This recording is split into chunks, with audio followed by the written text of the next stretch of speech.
제가 지금까지 신앙생활을 하는 가운데 하나님이 충격적인 사건과 경험과 체험들을 몇 가지 이렇게 주셨습니다. 그 중에 하나가 뭐냐니까, 제가 평신도로 있을 때 한 분을 만났어요. 제가 평신도로 부도난 저희 아버지 사업을 맡아서 제가 사업을 할 때 저하고 이제 거래하던 한 사람이 저를 이렇게 찾아온 겁니다. 이렇게 찾아와서 대화를 하는 중에, 사장님 신앙생활 하십니까? 그래서 제가 예, 신앙생활 합니다. 이랬더니 신앙생활을 어떻게 하십니까? 이렇게 물었어요. 그래서 제가 뭐 여러분 잘 알다시피 제가 모태신앙으로 또 어릴 때부터 교회를 다녔지만은 제가 완전히 좀 무너지고 저희 가정도 많은 어려움과 문제 속에 있었던 것을 쭉 간증을 이렇게 쭉 했어요. 그리고는 내가 그렇게 잘 믿어보려고 했던 그 예수가 그리스도라는 사실을 알게 되면서 내게 와진 변화들을 제가 그냥 이렇게 편안하게 이렇게 간증을 이렇게 했어요. 물론 이제 테이블 하나 두고 마주보고 앉아서 제가 이렇게 간증을 쭉 했단 말이에요. 그런데 저하고 앉아서 대화를 하던 이분이 안경을 탁 벗더니요, 눈을 비빈단 말이에요. 이렇게. 이 사람 눈에 뭐가 이렇게 들어갔는가 이렇게 생각을 하고 있는데,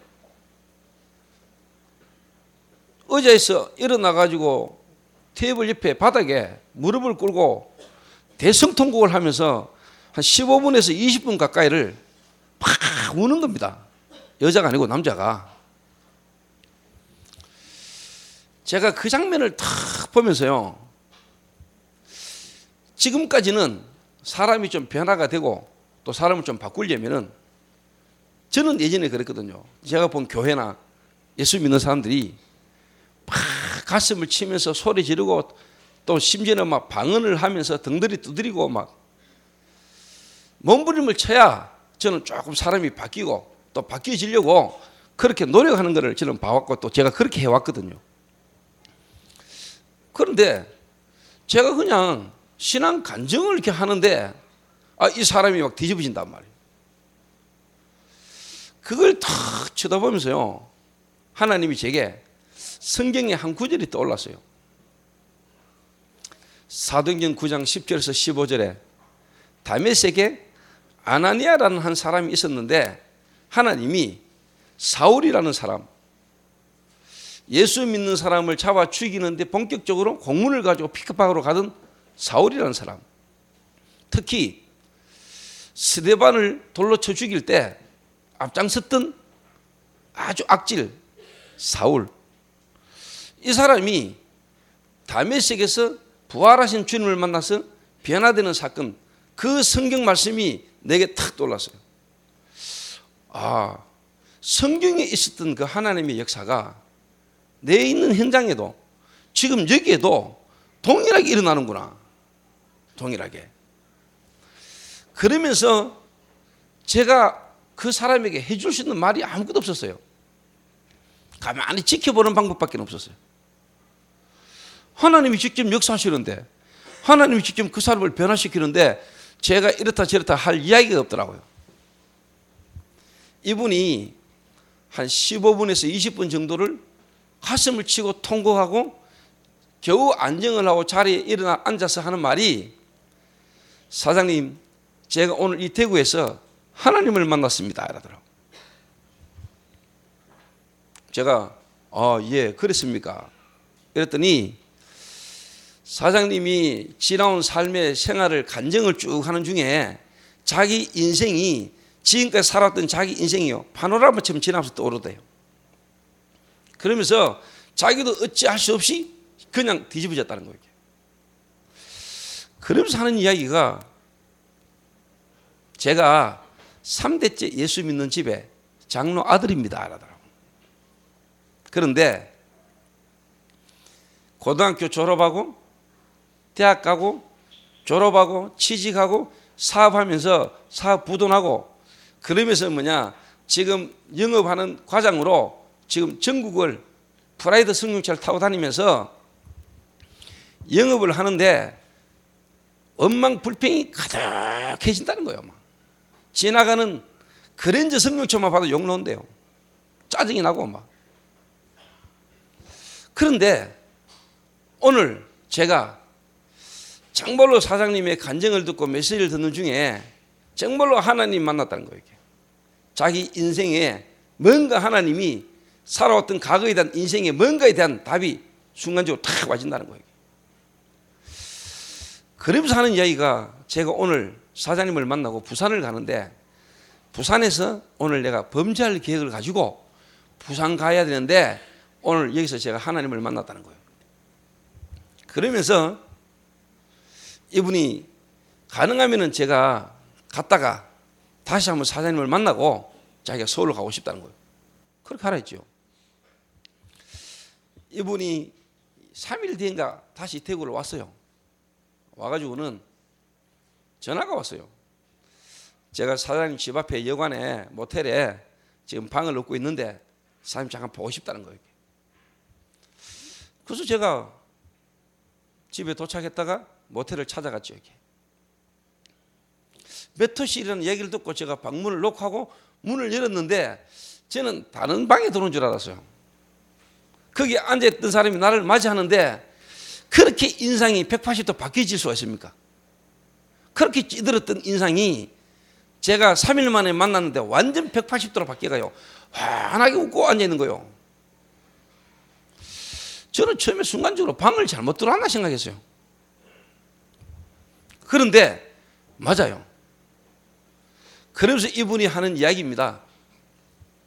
사장님, 똑같은 차 안에 똑같은 일을 제가 지금 하는데 사장님 만나기 전과 지금은 완전 다르다는 거예요.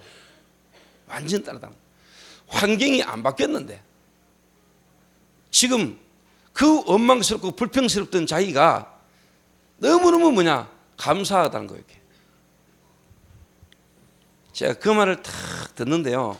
또 찬송가가 하나 탁 떠올랐어요. 찬송가가. 내 주 예수 모신 곳이 그 어디나 하늘나라. 그때 제게 하나님 깨달음을 하나 줬어요. 뭔 깨달음을 탁 줬냐. 알고 있었는데 확신이 딱 왔어요. 환경에 대해서 원망하거나 불평하는 것이 아니고 중요한 것은 내가 바뀌어야 되는구나.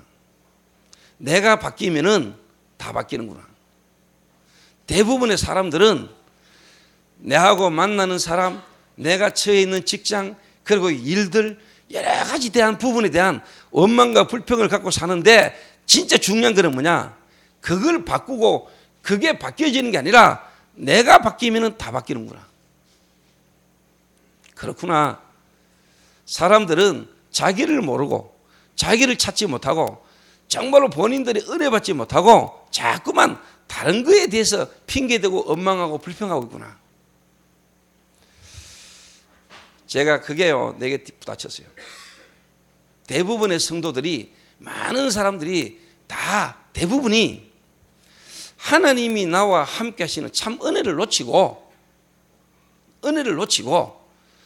하나님이 나와 함께 하심으로 지금 이 문제와 사건들과 만남을 하나님이 통해서 주신 계획을 하나님이 주신 것을 깨닫지 못하고 사람들은 다 대부분이 종교생활하는구나 하는 것을 제가 그때 제가 봤어요.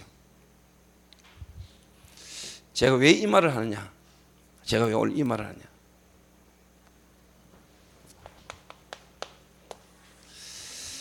교회 안에요 가장 많은 게 이겁니다. 분쟁. 교회 안에만 있는 게 아닙니다. 우리나라 정치권도 분쟁입니다. 특히 우리나라는 동서가 갈라졌고 남북이 갈라져 있습니다. 저는 그게 교회의 모습이라고 생각하고요. 지금 한국교회 대형교회가 다 싸워서 난립니다. 이게 가장 큰 문제예요. 그럼 이 분쟁이 언제부터 오기 시작했냐? 여러분 잘 아시죠? 하나님이 처음 창조한 인간 아담과 하와, 하나님과 함께 할 때 우리 인간에게 분쟁이 없었어요. 그런데 언제부터 분쟁이 왔죠? 하나님을 떠나면서부터. 누가 하나님을 떠나게 만들었지요? 타락한 천사가, 사단이 하나님이 창조한 아담과 하와에게 다가가서 유혹을 한 겁니다. 하나님이 먹지 말라고 한 선악과를 먹도록. 그 사단의 유혹을 받고 하나님의 말씀을 놓치고 범죄하면서부터 우리 인간에게는 뭐냐? 원망과 불평과 핑계가 들어온 거죠. 하나 될 수 없는 문제가 와버린 거란 말이에요. 좀 뒤집어 말하면은 지금 여러분들이 뭔가 모르게 원망이 있고 불평이 있고 다른 사람에 대한 수용이 안 되고 이해가 안 되고 초월이 안 되고 뭔가 여러분보다 부족하거나 모자라거나 실수 많은 사람과 함께 같이 갈 수 없는 사람이라면 다른 사람이 문제가 아니고 여러분이 문제라는 사실을 깨달아야 됩니다. 하나님은 여러분을 바꾸시려고, 여러분을 하나님이 갱신시키시려고 가장 여러분에게 필요한 사람을, 환경을 하나님은 여러분에게 허락해 놓으신 겁니다. 그게 안 깨달아진다. 좀 죄송한 말이지만은 여러분이 구원을 받았는지는 모르지만은 여러분은 거의 불신자 실조입니다. 불신자 상태입니다. 그렇게 생각 안 합니까? 그렇게 생각 안 돼요? 저는 그렇다고 생각합니다. 오늘 고린도 교회의 분쟁, 가장 근본적으로 말해버리면은 복음이 충분한데 복음을 충분하게 누리지 못하니까 와졌는데, 오늘 고린도전서 12장에서는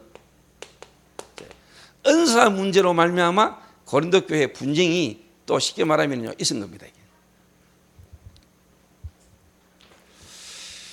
은사, 한마디로 말하면 선물이라는 뜻입니다. 은사.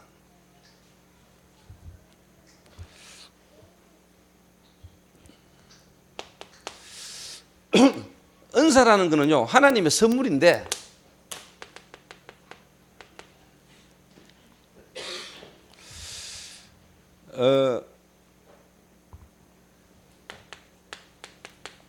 고린도 교회에 하나님이 특별히요 은사를 많이 주셨던 것 같아요. 은사를. 그러니까 이 고린도 교회 안에는 다른 말로 말하면 이런 사람이 좀 많았던 것 같아요. 영적 엘리트 의식을 가지고 있는 사람. 좀 다른 말로 표현하면 은사를 많이 받아서 나는 대단한 사람이고, 다른 말로 말하면 나는 막 기도할 때 방언하고 막 예언하고 막 통변하고 막 하는데, 방언 못하는 사람 쳐다볼 때 저 인간이 구원을 받았나 못 받았나, 저 인간은 은사도 없고 방언도 못하고, 이런 자기는 아주 대단한 인물인 줄 알고 착각하는 영적 엘리트 의식이 있는 사람이 있었어요. 또 은사가 없는, 다른 말로 말하면 방언도 못하고 예언도 못하고 이런 은사가 없는 사람들이 있었겠죠. 좀 다른 말로 말하면 좀 무능, 무기력, 이런 사람들도 있었던 것 같아요. 자, 이런 부분들 때문에, 이런 부분들로 지금 이제 뭐냐, 교회 안에요, 안 그래도 쉽게 말하면 복음도 뿌리가 안 내려져가 복음도 없이 갈등 많은 이 교회에 이 은사 문제가 또 더 교회를 분쟁시키는 문제가 된 겁니다. 이게. 여기에 이제 바울이 쉽게 말하면 이제 답을 주는 겁니다. 이게. 바울이 주는 답입니다. 그런데 뭐 저희 교회는 방언이나 은사적인 부분에 대해서 그렇게 강조하지 않고 복음만 말하니까, 또 복음 안에 있으면 모든 것 다 있으니까 복음보다 자꾸 은사를 강조하면 문제가 오죠. 그러니까 복음을 잘 모르고 은사 받아버리면 이래 가는 겁니다. 이게. 또 복음 하나 받으면 충분한데 복음이라는 걸 잘 모르니까 자기 현실 환경 문제 속에서 자꾸만 자기 자신 쳐다보니까 무능과 무기력으로 가는 거죠. 무능으로. 여기에 이제 뭐냐니까 사단이 이제 개입하고 사단이 하는 역사입니다. 자, 오늘 제가 여러분에게 은사가 뭐냐, 또 은사를 받으려면 어떻게 해야 되냐, 이런 어떻게 보면 수준 낮은, 어떻게 보면 유치한 이런 이야기를 할 시간도 없고 할 필요도 없다고 생각합니다. 그 오늘 본문을 통해서 하나님이 바울을 통해서 우리에게 말씀하시고자 뭐냐, 이래 이제 막 싸우시니까 바울이 편지에 뭐라고 썼냐, 형제들아, 신령한 것에 대하여 나는 너희가 알지 못하기를 원하지 아니하노니. 신령한 것 알면 좋다 이 말이죠. 그 말은 방언, 또 뭐 쉽게 말하면 예언, 하나님이 주신 은사, 그걸 잘 활용하고 또 그거 좋은 거다. 그러나 너희도 알거니와 너희가 이방인으로 있을 때에 말 못하는 우상으로 끄는 그대로 끌려가느니라. 이 말을 한 이유가 뭐죠? 지금 너희들이 은사 자랑하는데 은사 자랑 이전에 옛날에 네 과거를 한번 생각해봐라. 과거를.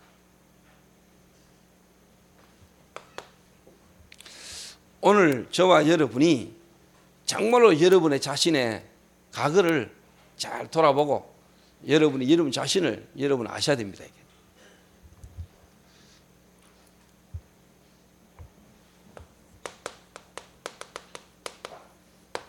우상 숭배하던 자,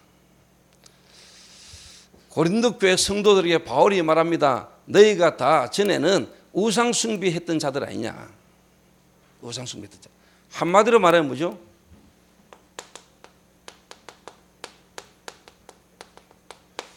불신자 상태 속에 있었던 사람들 아니냐. 너희가. 이걸 이제 바울이 말하는 겁니다. 바울이. 저는 개인적으로요, 모태신앙이고 어릴 때부터 교회를 다녔기 때문에 그래도 뭐냐, 교회라는 데를 다녔잖아요. 그러니까 교회라는 어떤 분위기 속에서 어릴 때 자랐단 말이에요. 그런데 제게는 뭐 완전 불신자 삶을 살았습니다만은 그래도 뭐냐니까 예를 들면은 특별하게 뭐 깊이 제사를 지내거나 제사 지내는 것 때문에 어떤 여러 가지 어떤 이런 부분들을 어릴 때 제가 우리 할머니 때문에 보고, 우리 할머니가 우상숭배했고 할머니가 제사 지내고 있기 때문에 그걸 봤지만은 특별하게 뭐냐니까 막 우상숭배 많이 하는 가문의 배경과는 좀 다른 부분이 있었단 말이에요. 그런데 제가 정말 은혜로 하나님을 만나고 난 이후에는 진짜 뭘 보게 하셨냐니까 이걸 보게 하셨거든요. 교회 다니는 사람이 우상숭배하고 있다는 거. 그리고 실제로 불신자가 100% 우상숭배 속에 있다는 거. 오늘 저와 여러분이 정말로 깨달아 하셔야 됩니다. 이게 얼마나 무서운 건지, 하나님이 얼마나 이걸 싫어하는 건지.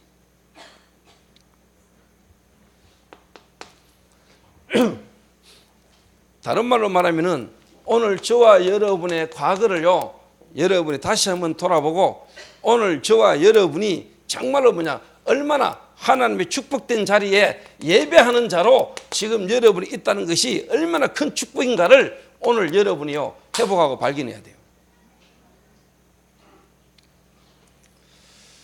그래야 이 교회 예배 공동체가 얼마나 큰 축복 속에 내가 있는 건가, 이게 얼마나 귀중한 건가를 오늘 여러분은 알게 된다 이 말이에요. 예.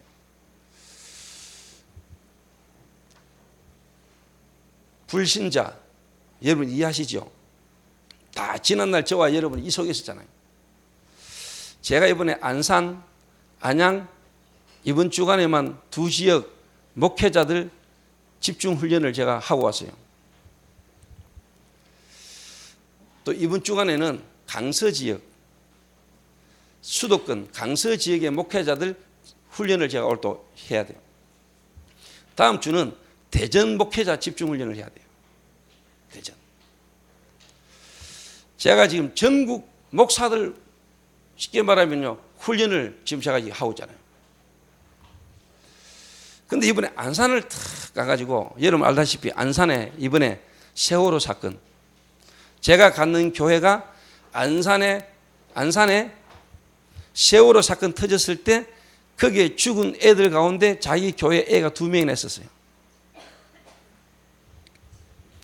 그러니까 성도님이나 교회가 나름대로 많이 좀 어려울 수 있었겠죠. 거기를 탁 갔는데 하나님이 제 마음에 생각나게 떠오른 게 있다니까요. 그 이야기를 했어요. 목사님들, 안산 지역에 있는 목사님들, 하나님이 안산이라는 지역에 대한 계획이 큰 것 같다. 근데 제 개인적으로 이번에 일어난 안산에 일어난 그 단원고 학생들 그리고 세월호 사건 그걸 보면서 하나님이 제게 나의 과거를 다시 한번 돌아보게 만든 것다. 세월호 침몰 사건을 탁 보면서 제 마음에요. 하나님이 주신 거라니까요. 그 세월호가 침몰해가지고 그 배 안에서 수많은 애들이 죽어갈 때 뉴스 막 나왔잖아요. 하나님이 내가 그 뉴스를 보는데 내 마음에 그 마음을 주셨다니까요. 지금 저 세월호가 침몰해가지고 배 안에서 죽어가고 있는 저들, 네가 하나님의 은혜 아니면은, 나의 은혜가 아니었으면은 저 세월호에 침몰되어서 죽어가고 있는 것보다 더 가망 없었던 인생이었음을 내게 하나님 알게 하시더라고요. 그래서 내게 알게 하신 게 뭐냐, 지금도 세월호에 빠져가지고 죽어가고 있지 않지만은 지금 세월호에 빠져 있지 않지만은 눈에 보이지 않는 세월호를 타고 지금도 죽어가고 있는 하나님을 알지 못하는 저들에게 복음 전해야 되지 않냐, 하나님 내게 말씀하셨어요. 세월호 배를 탄 사람은, 그리고 죽은 사람은 300여 명. 지금 눈에 보이지 않게 세월호라는 배에서 지금도 죽어가고 있는 사람은 수천만 명. 이게 우리 눈에 안 보이거든요. 이게 지금 우리 눈에 안 보인단 말이에요. 이게 오늘 저와 여러분의 눈에 보여야 돼요. 불신자 실존.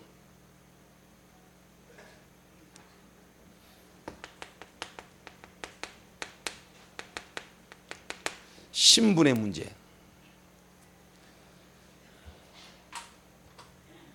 불신자가 하나님을 모르고 있는 사람이 죄를 많이 지어서 멸망받냐?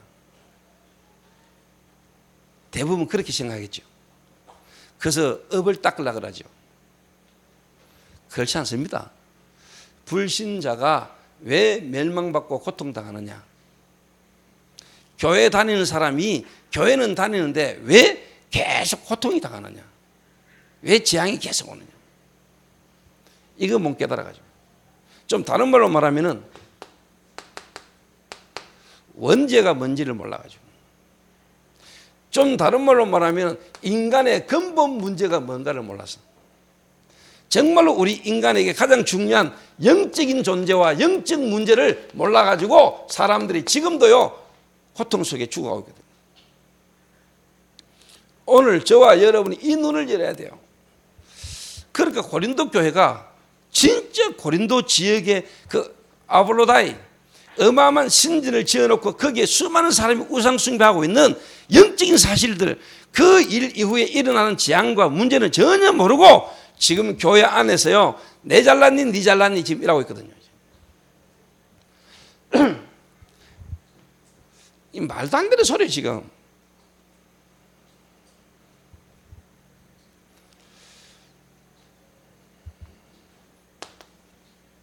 신분의 문제. 저와 여러분은 원래 하나님이 하나님의 형상대로 우리 인간을 창조했는데 인간이 하나님을 떠났잖아요. 그렇죠? 그래서 인간이 죄를 범했잖아요. 뭔 죄 말입니까? 하나님의 말씀을 어기는, 하나님이 먹지 말라고 선악과를 먹게 되는, 결국은 뭐냐? 죄 가운데 빠져버린 거예요. 그래서 결국 우리 인간은 요한복음 8장 44절에 너희는 너희 아비 마귀에게서 났다. 우리의 신분이 뭐냐? 하나님을 떠난 죄인으로 눈에 안 보는 마귀의 권세 아래 묶이게 된 겁니다. 오늘 여러분 가정에 이런저런 문제가 있습니까? 남편의 문제가 있습니까? 아내 문제가 있습니까? 자녀 문제가 있습니까? 오늘 여러분은 교회를 다니고 예수를 믿고 있는데 실제 여러분이 만나는 하나님을 만나지 못한 자들의 실존을 여러분이 아십니까? 그냥 교회 안 다닙니까? 그냥 술만 먹습니까? 그냥 좀 나쁜 짓 좀 합니까? 그거 아닙니다. 여러분의 부모님이든 가족이든 밖에 있는 하나님을 알지 못하고 있는 자들의 실존을 봐야 된다는 거예요. 실존. 그 영이 하나님을 떠나서 죄 가운데 빠져있고 죄 가운데 묶여있고 눈에 안 보이는 귀신과 사단이 그 사람을 장악하고 있는 게 여러분은 보여야 돼요. 술을 끊으라, 도박을 끊으라, 마약을 끊으라가 아니고 이 사람의 생각과 마음, 그 사람의 영적인 부분을 눈에 안 보이는 귀신과 사단이 장악하고 있는 걸 봐야 돼요. 이거를 여러분이 보게 되고 이거를 여러분이 경험하게 되고 체험하게 된다면은 여러분에게 엄청난 어려움이 오는 것과 핍박을 받는 것과 여러분이 무너지고 힘든 것처럼 보이지만은 그거 하나 알게 되진다면 그게 축복이에요. 제가 하나님의 은혜로 제가 복음을 진짜 깨닫고 난 뒤에 교회는 다니고 예수는 믿는다고 믿었는데 내가 믿는 이 예수가 실제로 누군지도 잘 모르고 교회만 다닐 때 어느 날 저희 아버지가 저를 쉽게 말하면은요 전도운동 속에 간다고 말씀운동 속에 인도받는다고 우리 아버지가 저를요 이단에 빠졌다고 저를 막 쉽게 말하면 핍박을 하는 거예요. 제가 진짜 그리스도를 통해서요 하나님 탁 막 나오니까 내가 보였지만은 상대방이 보이더라고. 상대방이. 다시 말하면요 저희 아버지가 교회 장로님이셨는데도 불구하고 제가 볼 때는요 영적인 신분, 영적 상태가요 변화되지 못했다는 것을 제가요 알았어요. 우리 아버지 생각과 마음이 눈에 안 보이는요 사단에게 묶여 있고 이 속에서 교회만 다니고 있다는 것을 제가 보게 됐다는 거예요. 오늘 여러분들이 정말로 아셔야 됩니다. 여러분의 과거, 다른 말로 말하면은 지금 복음 모르고 있는 하나님 만나지 못한 자들, 구원받지 못한 자들을 여러분이 제대로 보는 눈이 열려야 돼요.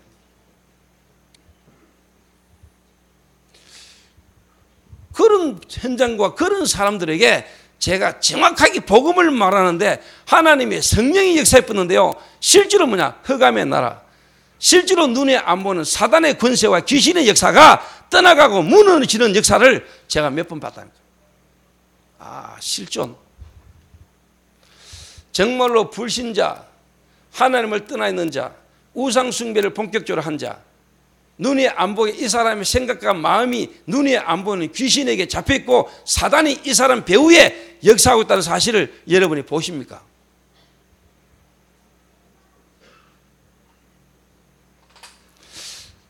또 뭐 제가 다른 가족들 이야기를 하기보다 제 가족 이야기를 하자면요 저희 누님이, 저희 누나가 결혼을 했는데 불신자하고 결혼을 했어요. 다른 사람들이 볼 때는 불신자가 아니죠. 왜? 교회에 나오고 세례받고 결혼식을 했으니까 불신자 아니지. 그런데 실상 불신자거든요. 그런데 결혼해가 살다가 우리 누나에게 억수 어려움이 왔단 말이에요. 어려움이. 우리 누나가 귀신 들릴 뻔인 거예요. 가정사에 어려움이 많다 보니까 이런저런 인간관계 속에 극심한 불안과 두려움 속에 우리 누나 속에 귀신 들어버렸다는 거예요. 정신이 딱 돌아버려요. 그때 제가 봤잖아요. 너무 불안해하고 막 두려워하고 막 문 닫고 입을 덮어 쓰고 막 덜덜덜 떨고 이래가 내가 그때 그거 모를 때는요 우리 자영 죽인다고 내가요 나이 어린 제가 나이 많은 우리 자영 보고요 막 욕하고 막 이랬거든요.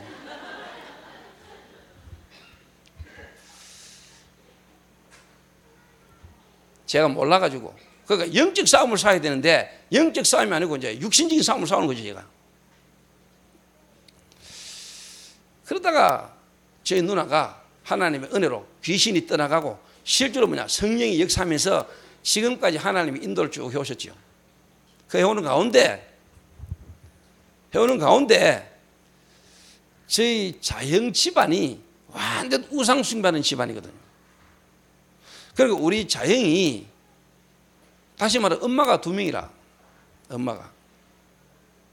그러니까 친엄마는 남편이 쫓아내가지고 서울로 가서 살아. 그리고 이 남편이 아버지가 다른 여자라 데리고 집으로 돌아왔어. 근데 이 여자분이 돌아오면서 자기가 난 자녀를 데리고 한 집으로 돌아왔단 말이에요. 그 우리 자영이 배 다른 형제와 같이 사는 거예요. 그런데 이 엄마가 새로운 엄마가 아빠의 재산을 아버지의 재산을 자꾸 자기 자녀들에게 자꾸 빼돌려 한단 말이에요. 이걸 어릴 때부터 우리 자영이 봤단 말이에요. 같이 살면서. 자기 친엄마는 서울서 살고. 그런데 그 아버지가 공군 출신인가 그런데 술을 또 엄청 마시고요. 또 어느 날 귀신 들려버린 거예요. 귀신 들려가지고 설탕물만 여러분 몇 달을 먹는데요. 다른 음식 전혀 안 먹고 설탕물만 몇 달을 먹는데 저희 누나 보고 계속 설탕물 달라고. 그런데 본인이 그런 체험을 했잖아요. 이러다 보니까 이게 분명히 귀신 들린 거고 귀신 하는 짓거리인데 말을 못 하잖아요. 뭔가 마음에 이거 귀신 역사 맞는데 귀신 들린 거 맞는데 예수의 이름으로 더러운 귀신을 떠나갈지다 요 말을 해야 되는데 막 목까지 차가지고 안 나온단 말이에요.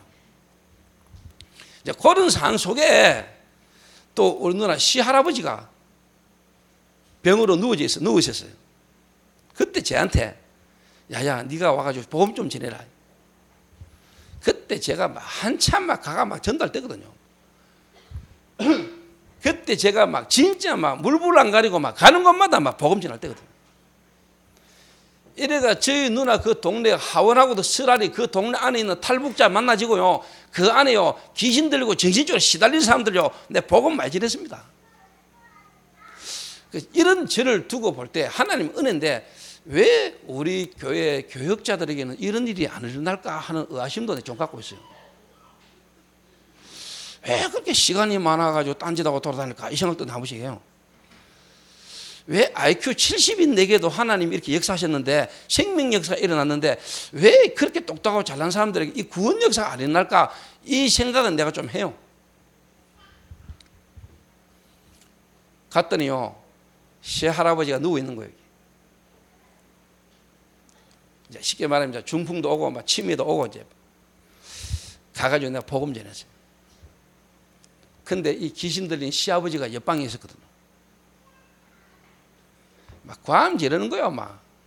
특히 예수 그리스도 이 말 놓을 때마다 밖에서 발악하는 거예요. 죽인다 하고 칼 들고 돌다고. 솔직히 하나님 은혜지만 말은요 예수 그리스도 막 말하는데 한편에서는 조금 불안한 마음도 들더라고요. 칼 들고 들어보야지 이 생각도 들었어요. 그런데 아이나 들을까 문이 덜컥 열리더니요 그 귀신 들린 시아버지가 쫓아들어온 거예요. 저도 모르게 반사적으로 고개를 딱 돌리는데 눈이 딱 마주치는데 제 개인적인 체험입니다. 배에서 저는 마음에서 뭔가 담력이 나온 줄 알았는데 이 담력이요 네 배에서 생수의 강이 흘러 넘쳐나리라 이 말이요 담력이요 배에서 딱 오더라고요. 이건 제 개인적인 체험입니다. 그러면서요 내가 눈이 딱 마주쳤는데 갑자기 고개를 탁 돌리듯 도망가대. 그때 힘 생기래. 따라갔지. 따라가가 복음 설명하니까요 고개 돌리고 캬캬캬캬 그러더라고요. 그러다가 얼마 있다가 저희 누나가 저희 우리 누나 시아버지 보고 더러운 귀신아 예수 이름으로 떠나갈지다 이랬더니요 그 자리에서 꼬꾸라져가지고 그 자리에서 깨구라져가지고 귀신 떠나면서요 그 사람이 꼬꾸라져가지고 며칠 만에 이분이요 소천하셨어요. 돌아가셨어요. 그 말은 귀신에게 잡히면은 내 명들은 못 살아요. 죽는 것보다 더 고통스러운 삶을 살아요. 귀신에게 걸려가지고. 여러분 귀신 들린 인간들이요 썩은 쓰레기통 음식 막 뒤지가 먹어도 안 죽지요. 병 안 걸리지요. 병 안 걸립니다. 그게 쉽게 말하면 귀신이 하는 짓입니다. 귀신 들려버리면, 귀신 잡혀버리면 더러운 귀신이잖아요. 이 귀신이 사람을 잡아버리면 귀신 들린 사람들은 막 썩은 음식 더러운 거 막 먹고요. 막 밖에서 추운데 자고 그래 하는데도 병도 안 걸리고 감기도 안 걸립니다. 그게 귀신 충만이요.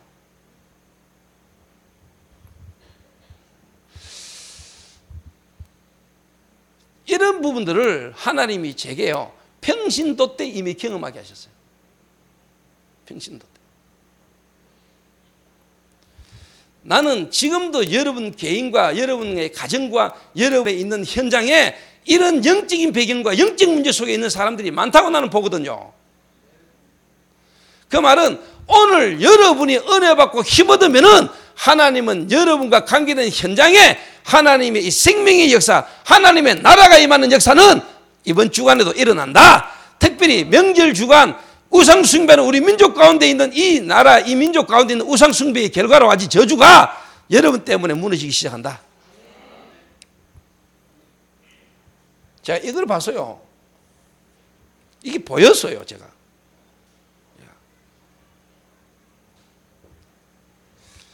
좀 죄송한 이야기입니다. 제가 만만한 게 교역자니까.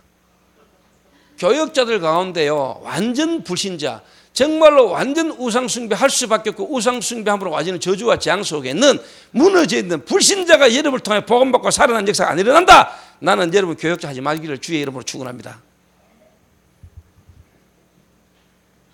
교역자 하지 마. 여러분 고생하고요, 다른 사람 고생시켜요. 솔직한 말로 그런 교역자 필요 없어요. 그래서 여러분이 곰곰이 생각을 하라니까. 진짜 내가 하나님의 은혜로 구원받은 거 맞냐? 내가 왜 구원받아야 되지? 구원받기 전에 내 실존과 내 상태가 어떤 상태지?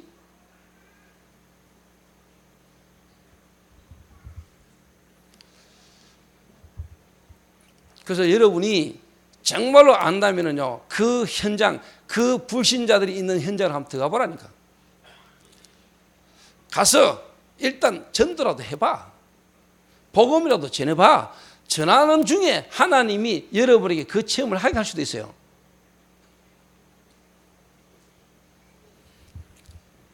그런데 왜 그렇게 안 갑니까? 쫄았습니까?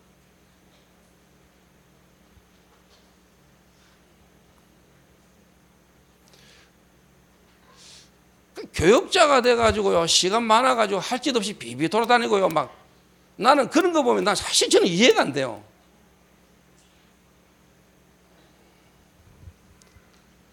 교역자에게 하는 이야기입니다만 여러분들에게도 하는 이야기입니다.